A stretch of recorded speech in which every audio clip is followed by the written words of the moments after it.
Hey everyone, we're super excited to show you guys our new L-framed backdraft damper.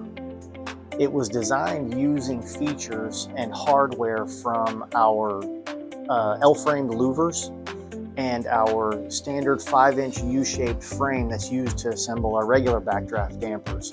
What we did was we designed a low-profile 3.5-inch deep L frame that can assemble using our louver hardware, but it also accommodates all of the normal hardware from our standard backdraft dampers in both the 80mm blades and the 100mm blade increments.